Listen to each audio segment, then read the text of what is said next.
So good morning, everyone, and welcome to the second day of AI UK and to the research stage. My name's Sara El Hanfy. I'm Head of AI and Machine Learning at Innovate UK. So for anyone who isn't familiar with Innovate UK, we are part of UK Research and Innovation, and we focus on supporting business-led innovation. So I am going to be the chair for this first panel, which is all about the AI skills gap. And then I'm going to be handing over to a very capable MC who's going to see you through the rest of the content for today's research stage. So you've got 45 minutes, which is going to be a treat because I have a really esteemed panel to talk in detail about this issue.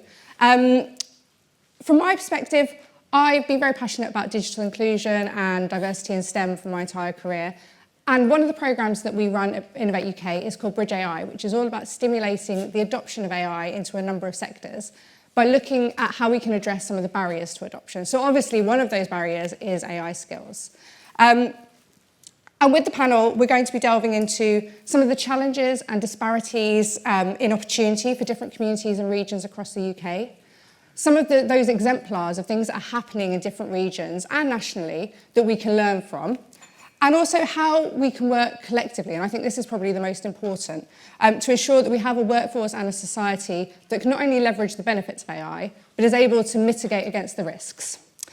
So joining me today are David Crozier, who is Director of the AI Collaboration Centre and also a College of Experts member at the Department for Science, Innovation and Technology, Liz Williams, Chief Executive of Future.now, and Tom Crick, Professor of Digital Policy at Swansea University and also Chief Scientific Advisor at the Department for Culture, Media and Sport. We were due to have representation from the Data Lab, so Heather Thompson, CEO of the Data Lab, but we are a devolved nation down, sadly, but we're going to do our best to try and cover the full regional perspectives across the UK. So this is probably a good time for me to flag that we have a Slido. So if you were here yesterday, you may still have the link. But if not, hopefully we can get the QR code on the screen for people. So please feel free to pop questions into that as we go through, and I'll be doing my best to multitask and see what's in the Slido and listen all at the same time. But we'll also try and have some questions at the end. So also, if you're from Scotland, maybe you'll put in some observations about what you're seeing in the ecosystem in Scotland as well, and we can kind of try and weave that into our conversation.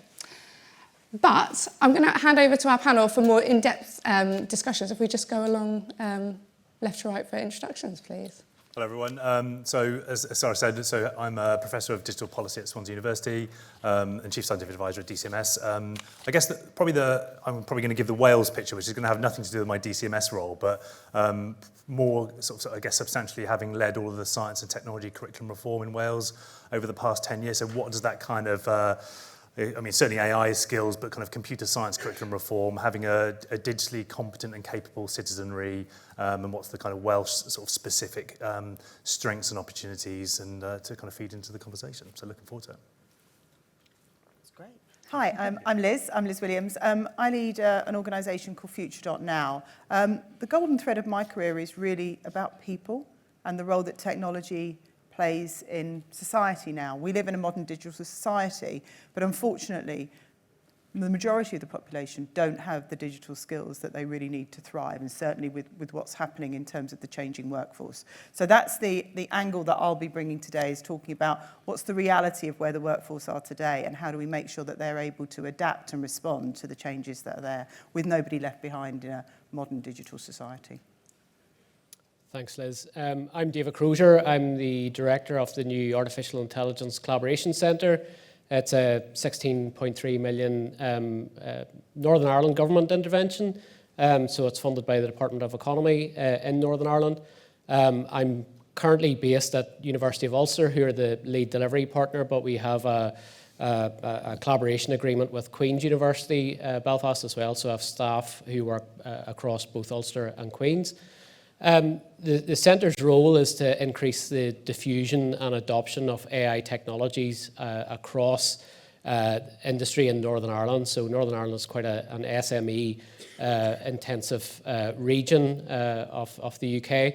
The funding covers a number of skills programs, so it covers the delivery of about 390 postgraduate courses in AI, data science, machine learning and related courses. It will also allow us to deliver about 3,000 short courses to folks who are out in industry, as well as a number of other things like hands-on proof of concept development for the companies in the region. So it's been running for about a year now. We matriculated about 140 students last semester into the 2 universities, and we've just kicked off our kind of training workshop program as well, our acceleration tour across Northern Ireland. Fantastic. So before we really kind of delve into what's happening, I wanted to start perhaps by playing devil's advocate a little bit. And why do we need some of these interventions to upskill people in AI? You know, can't the market just kind of develop and diffuse those skills organically? And I might come to you, Liz, because given your kind of focus on the digital skills piece. But that's, you know, I guess that's a question. Why should government be involved and or the market not do its own thing? Thank you for giving me that question. That's my favourite one already. Look, where we are is, if you look at what's actually happening in the workforce today, 52% of the workforce can't do the essential digital skills for work. And these are a set of skills that are defined in a framework that industry and government established together. It's been in place for about 12 years. So that 52% of the population. Now, that's 21 million people. Now, these are not advanced skills. So these are people that are able to, so 9 of the tasks relate to online safety and security. So can you set your privacy settings? Do you know how to keep your passwords updated? Those are the kind of things that when you look across the mass of the population, people do not necessarily have those skills. One of the ones that always staggers me is the number of people that can't do tasks like actually open their payslip online. And then when you go and speak to, for example, a large retailer, they'll say, oh no, we do see that. We hadn't realized that that was the issue. People have not necessarily kept up. People assume, you know, we assume perceived wisdom that people will just acquire these skills through osmosis, but actually they don't. And we need to really help people acquire those skills and maintain those skills. And actually, when you look at the opportunities that are coming through AI, and a huge amount of the conversation is about the productivity gains, but to what end? And what's going to happen to the roles that are, you know, displaced? How do we make sure that we've got a population that is able to respond to that? Because we can have a super technology-led population or all of these interventions, but actually if it results in people being left behind without jobs and not being able to adapt and respond to where the work is, that's going to lead to a really fragmented society. So, I mean, I've spent years talking about the relationship between digital capability and social mobility. This is absolutely the case. This has a real potential to either, if we really lean in and help people acquire the skills and really lean into helping people build basic digital capability and confidence, that can be the thing that really helps people move forward. Or conversely, if we don't lean in on this, it's going to be a chasm, a real chasm for social mobility with real parts of the UK continuing to be hollowed out. And when I talk about the essential digital skills, people assume that's about other people, that it's not about us. But actually, let me tell you, 1 in 2 academics do not have all 20 of those essential digital skills for work. This isn't a young people's problem, obviously. 1 in 2 young people don't have the essential digital skills to work. And it's across every region. No region, other than London and the east of England, they're just about at halfway. They're just over 50%, both of those. But no region other than those 2 is better than half in terms of people having those essential digital skills. So this is a really ubiquitous issue.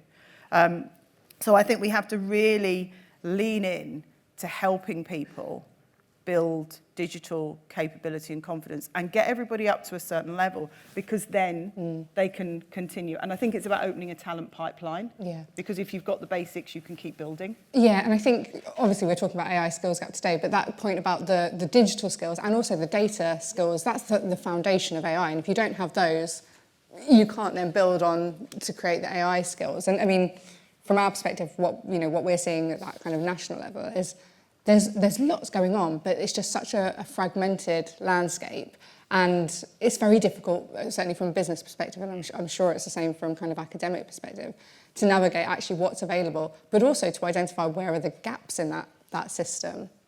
I think for us in Northern Ireland, we are pretty much at full employment. Northern Ireland still has a productivity gap to other regions across the UK. I think a lot of those company leaders are now looking at AI and automation and those sort of tools to kind of make up for that kind of low-hanging fruit of human resource that they used to pick up easily. I think a lot of the folks that we see that have approached us for support, you're right, they were looking for a kind of single one-stop shop where they could get support around, well, how do they adopt these types of technologies? What sort of technologies around AI, machine learning, data science should they adopt? But they also recognize that they themselves, as company owners, as leaders in companies, didn't have those skills either. So they didn't know if they were procuring solutions, what they even needed to procure. A lot of the individuals that we engage with, their understanding of AI is pretty limited. They understand, ChatGPT or Copilot. They kind of use it as a glorified Google, I guess. What we've been trying to do is trying to break down the different technologies that sit beneath this kind of broader AI term and look at kind of challenges within their organization where they might adopt those technologies before they even procure them or they kind of embark on a broader skills training program. So it's not just about kind of basic AI literacy and those sorts of skills. The leadership in those organizations are crying out for advice and guidance and a bit more knowledge, and they're perhaps a little bit embarrassed about their lack of understanding, and they know they need to have a strategy. So we've been helping those organizations, and actually Heather's not here to speak for the Data Lab, but our centre's kind of been modelled on what the Data Lab have been doing in Scotland for about the last decade or so, and they've been kind of teaching these skills and at all levels, from that kind of really basic citizen level type skills right up to the leadership, and making sure that the leadership understand implementing AI. They kind of need to get their data strategy right first. They need to understand the types of problems they're looking to solve, how they kind of produce a return on investment there, what are the costs likely to be. So it's at all levels. And I think you said earlier on about why does government need to intervene in this? I think the pace of change is so quick at the moment that it really needs a kind of nationwide intervention or region-wide intervention where we kind of sheep dip loads of people, at one time to kind of, that there's such a demand for skills. The technology is changing at such a rapid pace that it needs that sheep dipping of loads of people in only a way that government can do. I love that phrase. That is probably my main takeaway. I'm going to talk about sheep dipping people all the time now. And the Data Lab also had developed a data skills competency framework, which was something that through the Bridge AI programme we've extended to be an AI skills competency framework. So looking at those, as you were saying, those different levels, kind of what do you need for in a leadership role, it's going to be very different from what a developer needs or what someone working alongside the technology needs.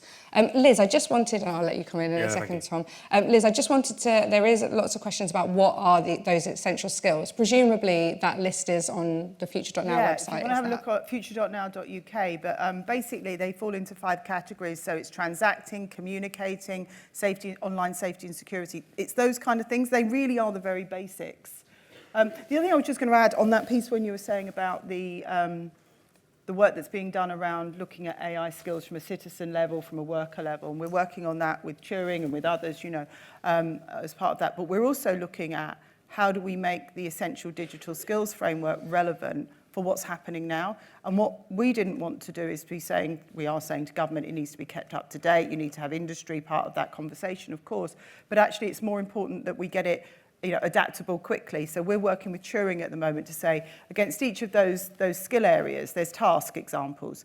How might you get AI tasks, examples of how you can use AI, just very quickly embedded into the framework. So it starts to become business as usual. So people start to kind of go, oh, that piece, I could use AI for that, or that's how somebody else is using AI. So actually just trying to make sure that essential digital skills include AI, because that's what it's going to be. It's just how you work for us as citizens or us as workers. Yeah. And you very neatly segued us onto my next question, which is around some of those what are we seeing as some of those really, I guess, successful upskilling initiatives? And Tom, I don't know what you've kind of seen from the Wales perspective. Well, I guess just to kind of echo comments from colleagues. I mean, I think so. I own AI and innovation for DCMS. So there's a real interesting kind of challenge when you think around IP and copyright. There's an economic imperative, but there's also a very, very clear kind of sort of social and cultural imperative too. So I guess that the lens through which you kind of view when you talk about things like AI upskilling is for this to be, you know, responsible and ethical and actually increasingly like citizen-centered. So is this of benefits to citizens and society,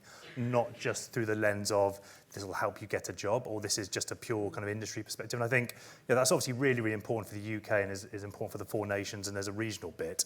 But I guess we want to really push that citizen-centered, that kind of agency and empowerment, because it's a kind of societal imperative. You know, language is quite frustrating and helpful here, because when we talk about things like, you know, digital competence or, you know, digital skills, kind of media literacy, data literacy, AI literacy, like those things kind of intersect and overlap. And they're clearly not a one-stop intervention that you like tick, we've done AI literacy. And I think that's really challenging with you view this through the lens of things like education and skills, kind of national curriculum changes or qualifications changes, and then it's like that broader, you know, what do you do about my parents or my grandparents? Like how do you ensure that they are able to do the things they need to do as a citizen, and they want to access like public services? So I guess the lens, kind of the Welsh picture has been, you know, there is a digital strategy for Wales. The kind of digital skills is one of the kind of primary missions here. There's a really important kind of cultural imperative, which is around, I guess, you know, kind of bilingualism. So, you know, recognizing the importance and the legal status of the Welsh language. So being able to access, say, kind of digital public services bilingually. So they should be kind of equal kind of parity and esteem. So kind of recognizing that kind of bilingual, kind of multilingual context of doing stuff in this sense. And what does that mean with an AI lens is really interesting. Some of the interventions in Wales have certainly been through I guess a post-industrial lens, so where we've seen kind of major industries in Wales over the last kind of 50 years, what does that look like with AI automation and, you know, the application of kind of new tools and technologies for advanced manufacturing, or I guess, you know, even things like steel. So what does this look like around predictive capabilities or being able to do some very, very cool and innovative stuff that's kind of grouped around things like the city deals, so Cardiff and Swansea, kind of mid-Wales stuff and kind of the North Wales kind of growth and ambition boards. But I think the challenge we've seen here is around, you know, sometimes there can be misunderstanding or a misperception around, you know, this the myth of the digital native, or the idea around, you know, as a computer scientist, I don't expect everyone to understand the kind of the deep fundamentals of this stuff, but there is an increasing societal imperative around algorithmic governance and transparency to recognize, like, where does your data go? You know, putting stuff into the cloud means it's on someone else's computer. So that kind of responsible and ethical application and use of AI is a really key thing to kind of hammer home from a citizen-centered imperative. So, you know, I guess with my kind of government hat on, you know, it's hugely important from a growth perspective and like government missions and the economic prosperity of the UK and kind of the UK's USP in a global AI landscape. But I guess I want to make sure that this is of benefit to UK citizens. So what's the kind of, how evenly and equitably distributed will some of the benefits of AI tools and technologies be over the kind of, and that it has to come through kind of agency and empowerment and AI kind of type skills. And one of the things when we were talking through with Heather was around that kind of, I guess, how some of these interventions are funded. And actually, particularly when we're talking about regional, that can often lead to almost a bit of a postcode lottery or challenges in scaling. And one of the comments has said that in Scotland, there's a DDI initiative which covers upskilling and training on data skills for colleges, unis and industries in Edinburgh and the South East. But again, then sometimes you have these where, you know, citizens in Edinburgh can access it, but perhaps Glasgow can't. Or I think the good thing with flipping the postcode lottery and the kind of welcome to devolution. This is, is a positive is you can demonstrate what works, right? The very fact that we, you know, very data focused and AI, you know, focused should be that we can demonstrate if those things work. You go to national government, go, this works, roll it out, you know, mainstream it across the UK. So it allows that experimentation, you know, of different programs and you know, different skills initiatives if they work, Yeah. the data's there to show that they work, so just roll them out. And I'd echo that, because I guess, you've got the four nations bit. So, I think sometimes Wales, Scotland, Northern Ireland can be really innovative because of, I guess, like tractable national scale. And you can do the sort of innovation, kind of policy lab, kind of test bed type stuff.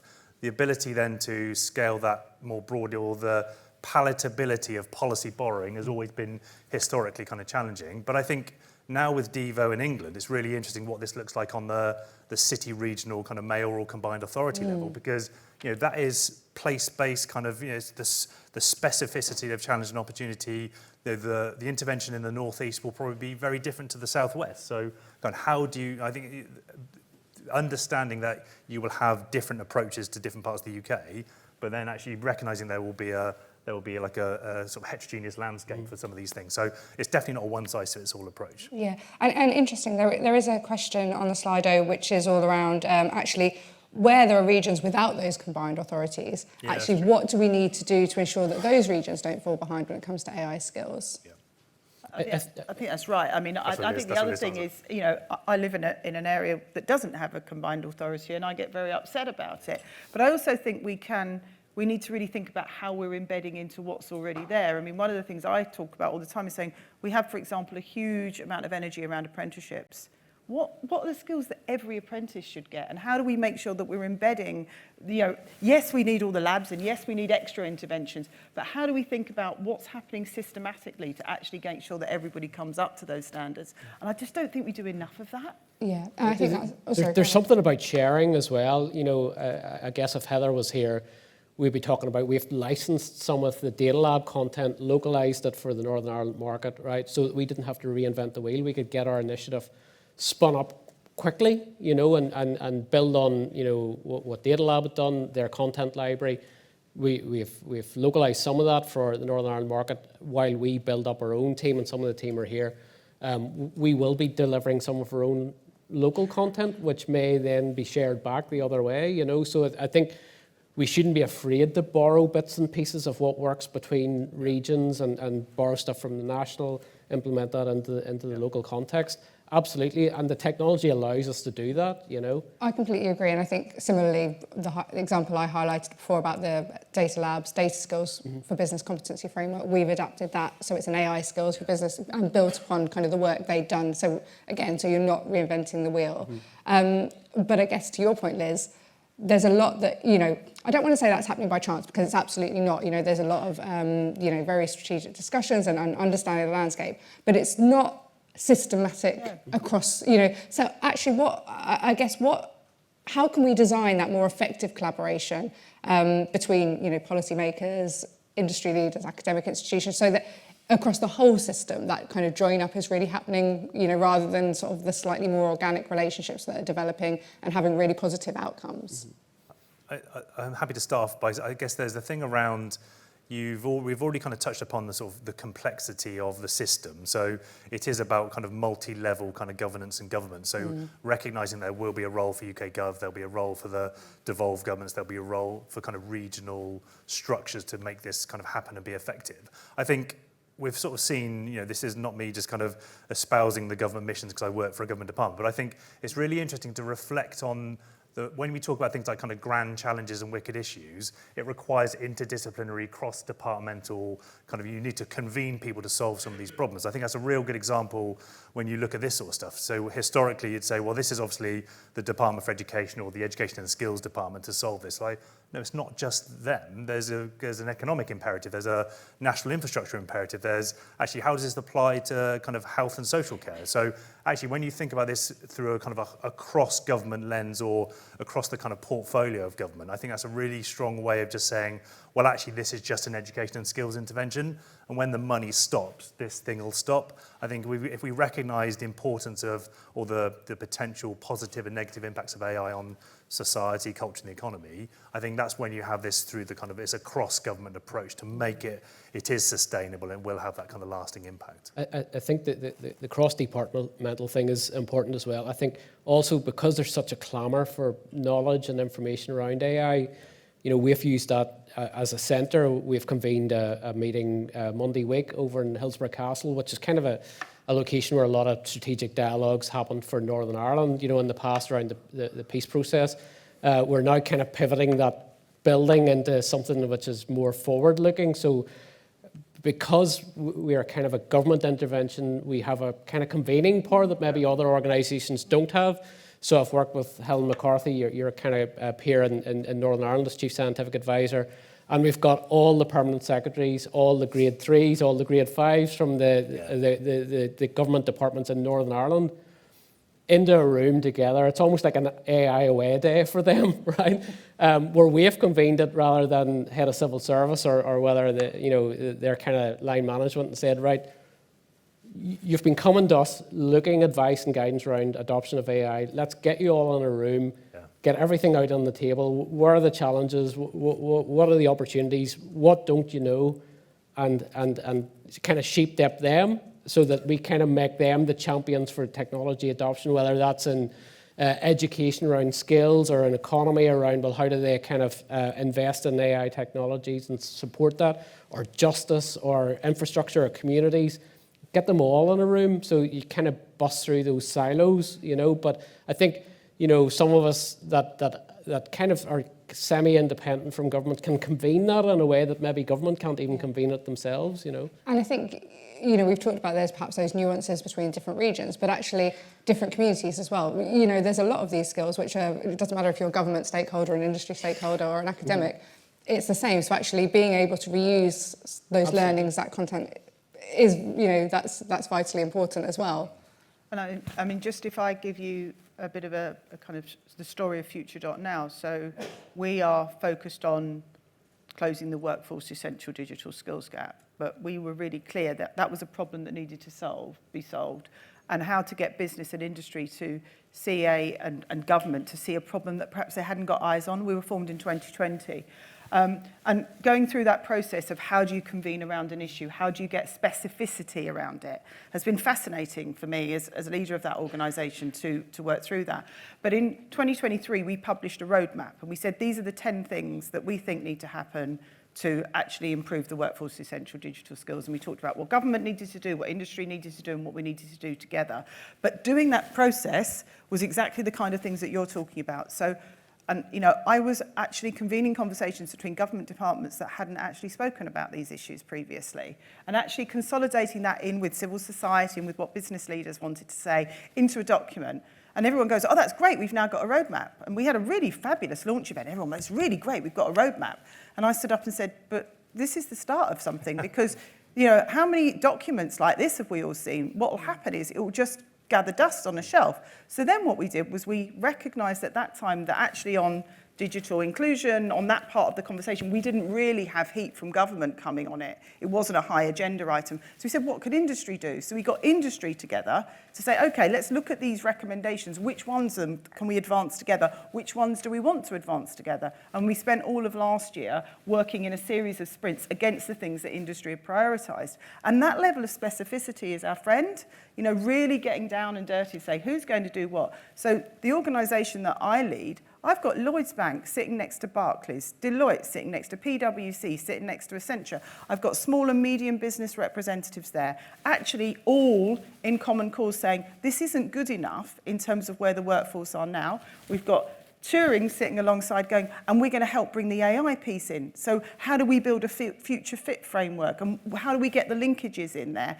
And what do the other relationships in with other skills frameworks? So we're just not standing back and waiting for others to do it for us, but saying, hang on, let's get this going. Now, it's really difficult because nobody really wants to pay you to do that. So, that bit of the journey is really difficult. So if you'd like to be members of Future.now, please come join us, help us make this happen. But I think there's something in that kind of infrastructure about single-mindedness, coming around it, crowdsourcing around it, and making it everybody's problem and everybody's opportunity to make a difference. And I think that's brilliant what you're doing and using Hillsborough differently. Yeah. And I think the opportunity thing is important as well, right? Because, and you're right, we have got industry folks in the room as well, because they'll only support it if they see kind of commercial opportunity at the end of it. So we have a small number of commercial partners into that. Some of the big consultancies, some of the kind of independent AI service and solution providers as well in the room, which is important. But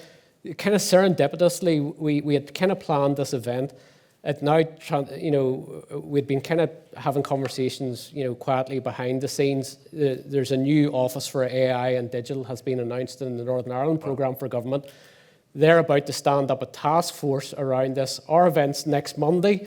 The task force meets on Thursday. So the document that we produce on the Monday, which will be available on the Monday, feeds immediately into that task force on the Thursday. Yeah. So it's immediately moving into action. But that's brilliant, isn't it? So it is brilliant, because a lot of these things, people meet and convene and, they have a nice lunch or a nice dinner and they all go away. You kind of need the next steps lined up. Yeah, exactly. It's what's the action that comes out of that. Yeah. And to your point about the gaps, Liz, I think that's the other thing. I mean, for Innovate UK, we would say that, increasingly we've done more in the skills landscape and trying to take on that convening role, so working with like IFATE. And so some of the interventions, one of the things we're bringing online is an AI skills hub, because I think there's, as we've said, there's lots going on. If you want courses about upskilling, there are lots of things available. We don't need to be plugging that gap. But what we do need to be doing, I think, is that more of that curation and collating of what's available, so businesses can find that kind of skills pathway. But also that we can say, well, these are some of the gaps that we're seeing, and how do we feed that back into the higher education system so that actually the people that are coming out in the future have the right skills that industry need. I think that's one of the other areas that's so vital. Yeah, and I think there's a real tension, because you're seeing, I still work at a university, so the UK HE sector is under unprecedented challenges, probably at least for a generation. So actually, we think about the kind of resilience of kind of pipelines from compulsory into post-compulsory education. So there's a parity of esteem thing between, I guess, like FE, HE, apprenticeship. So what's the kind of landscape, particularly in this space? There's definitely an interdisciplinarity bit around, if you're going to go and study computer science at university, that's no worries, that's been fantastic, and the growth for the past 10 years has been great. But it's like, well, what are the broader digital data and AI skills for humanities disciplines, or for, I guess, name a discipline, right? So actually, that is a reflection of it's sort of how it permeates across roles and careers and jobs and sectors and domains. But I think there's a real tension with some of the examples you gave when we think around, probably more with my DCMS hat on. So we're thinking about, industrial strategy, kind of, creative industries as a key priority sector for the UK. What's the kind of skills bit that fit and support the very, very diverse creative industries and all CI subsectors? So you think about the capability for technology adoption and diffusion across the creative industries. Well, you need lots of people it's not just about bringing in a computer scientist and solving your AI problem. That is genuine kind of, mixture of capability, that is kind of, diverse teams, real kind of interesting, and there's a place-based context of the see the kind of regional strengths of some of these subsectors. So I guess that skills piece has probably been highlighted a lot more in kind of prevailing or emerging government policy, because actually it isn't just a let's change the curriculum or let's get a new GCSE in AI and that'll solve all problems. I think there's a real sustained thing around, we mentioned pipelines earlier, so what does that, kind of sort of wiggly careers and kind of, we talk about leaky pipelines, all this sort of stuff, actually how do you think about the types of skills needs that we have now and that we will need in the next kind of 5, 10, 15 years, and particularly, obviously very interested in the creative industries, but you could look at a lot of key sectors for the UK, and actually where are we going to have that sort of competitive advantage as well. I'm going to come to the floor in a moment, because I'm conscious we're kind of coming towards the end of the time, but there's an interesting question in the Slido, which is going back to your comment at the beginning, Liz, about 50% of people not having basic skills feels like a damning indictment of where we are. But actually, how does that compare when we look at kind of other international, the international landscape? I don't think any country has particularly cracked it. I don't think we're wildly off, but we have huge aspirations as an economy to be really, this is where our productivity challenge essentially, I believe, comes from. So much of it is because we are not, we've got 1.6 million people in the UK that are completely offline. And often people in these rooms don't talk about those kind of things. But I think your point then, when Tom was talking, I think, like, for example, we have to think differently about education. It isn't about a GCSE in computer science. It should be, I'm learning geography, I use technology. Geospatial data. You know, I use my life is, from the moment I got up this morning, this thing's, you know, if you want to take anything away from me, please don't take this away from me. And therefore, in every part of education, we need to change how we're thinking about it. It's not an add-on, it's how you do it. It's how we live now, and that's going to grow. The big challenge with the devices is moving people from consumers of, Exactly. you know, that is the big kind of elephant in the room. You know, people see, you know, well, you can use devices as, you know, you're digitally literate. Yeah. It's Consumers actually, to creators. Yeah, it's the creators, you know, and the builders, I think, is still, there's a nut to be cracked there, you know, and making the leap, you know, between, like I see it, I have 3 boys who are at school, and they just they're voracious consumers of media, and even in terms of their schoolwork, it's content being pushed at them, you know, there's very little kind of thought going into it, so, you know, critical thought and building, you know, I think we need to shift you know, in terms of building and experimentation again, you know, and risk taking for some of those kids as well. Just on so I chaired the Welsh Government's review of the ICT curriculum back in 2013, and you know, on Liz's point, we had to try and make the argument, say like, well, this has to be in the curriculum, or this is a core part. You know, there's a sort of a digital competence as a cross-curricular imperative. There's also kind of computer science as a subject. And then, so I think we have made that argument. So it feels like we're doing young people a disservice if we don't do this well. But now I guess the complexity of the situation is more complex. So you've now got, how do you recruit and retain teachers with the capability, not just recruiting computer science teachers, but recruiting all teachers with the kind of the digital competence, the data skills. They can weave this across the entire curriculum, and you have a really consistent approach. I think that's a real talent. There's a real challenge around, you know, the visibility of this. And then you've got, you know, a bit from sort of Liz has alluded to. So you've got kids who are doing some really cool stuff. Then you need to address the lack of kind of digital capability of parents, because actually there is a online safety bit. There's a, you know, how do you support young people navigating the perils of being a teenager and sort of living in a digital world. So I guess that sort of societal bit kind of comes through really, really strongly as well. But yeah, I guess I'm a bit reluctant to. Sometimes you can have narrow, reductive education and skills interventions, and when you actually realise this is a much bigger kind of cross-government bit as well. Yeah. I'm just going to see if there's any questions anyone would like to bring from the floor. Oh, we've got some hands. So we're going to take the lady over here, and then we'll come to the gentleman in the front. Can we get some roving mics? I was told we had roving mics. Yeah, we do. They're roving. So we've got a lady over I can see them. So I think you're going to get here first. It's going to be the travelling salesman Okay. to kind of work out. So we're going here first, and then over here. And can you say your name and where you're from when you introduce your question, please? Yep. Sorry, am I going first? Yes, you are. Fab. I'm Hannah. I am the Director of Digital Innovation at the British Council. I'd be really curious when it comes to talking about skills, what you see as the balance and value between being able to use technologies and being able to be critical of technologies that you might be using. It's a very interesting question. Who wants? I mean, I've got quite strong opinions about this. We'll do. I'll say very quickly. I mean, I think I totally agree that sort of, you know, ethical, responsible, kind of critical. Yeah, I guess being able to make decisions, informed decisions about stuff that you use is absolutely kind of critical. Sometimes you don't always have that choice. So sometimes it's about there's vendor lock-in, or these tools and technologies are kind of done to you. And I think that's, again, maybe that's the angle that I've probably tried to talk about, is it has to be intrinsically more citizen-centered. So, you know, if agendas are being set by US technology companies, you know, that is obviously not great for the UK in lots of different ways. I don't think that's a particularly controversial statement, but what do we do about it is the key thing. Yeah. And I think also understanding what you're giving away is a really difficult thing at the moment. And I think particularly for the younger generation, I mean, my kids think I'm mental when I say I'm not taking cookies on any of these, you know, and they kind of go, oh, just accept. And I'm like, I'm not accepting, fine, you know. And so that whole thing about understanding of what you're giving and why you might not want to give it, that's a real education challenge, I think.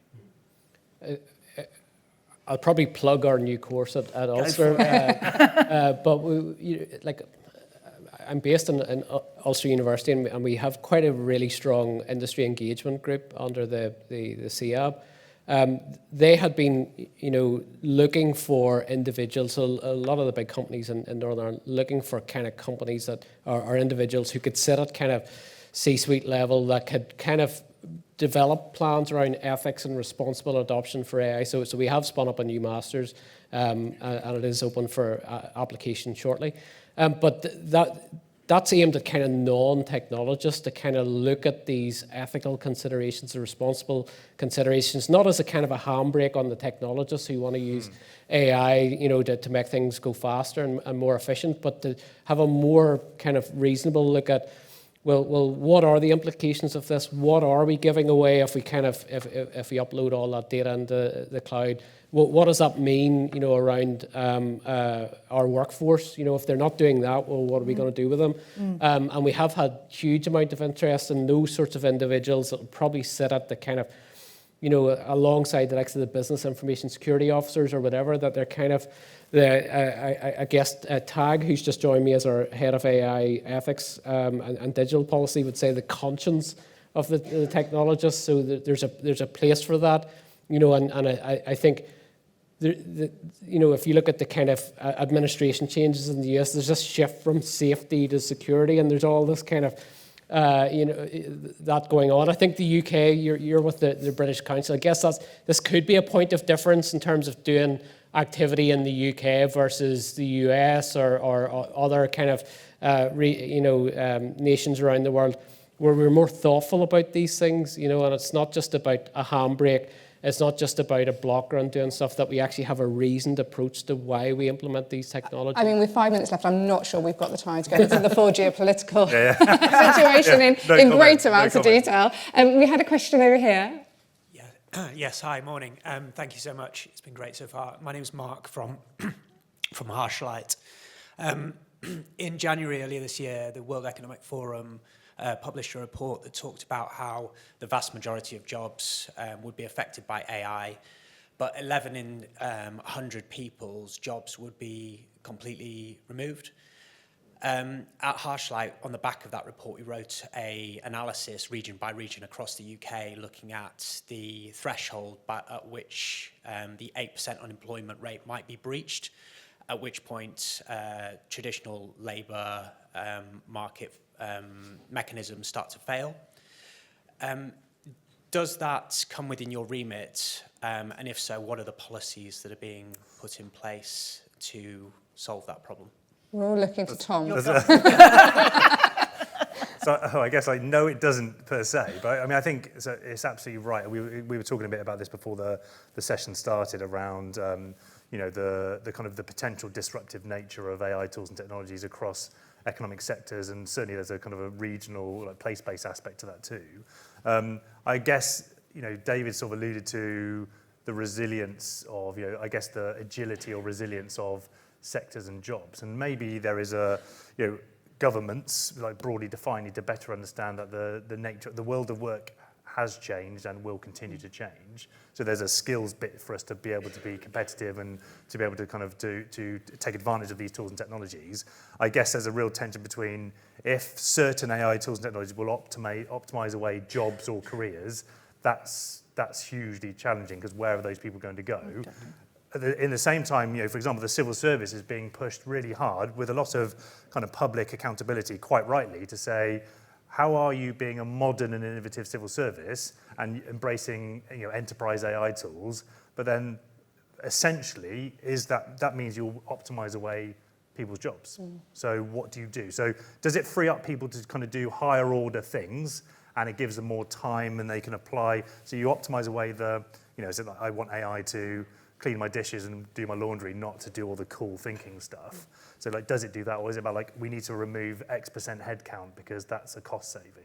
So I think there's probably a big societal discussion about this to say, well, if this is the case, what are the downstream effects for that kind of disruption for the nature of the world of work? So I don't think we're definitely not there yet. And there's definitely not enough conversation on it, because it's what roles are going to go, and do those people currently have the capacity and capability to reskill into what the future, I would say there's a big gap between those.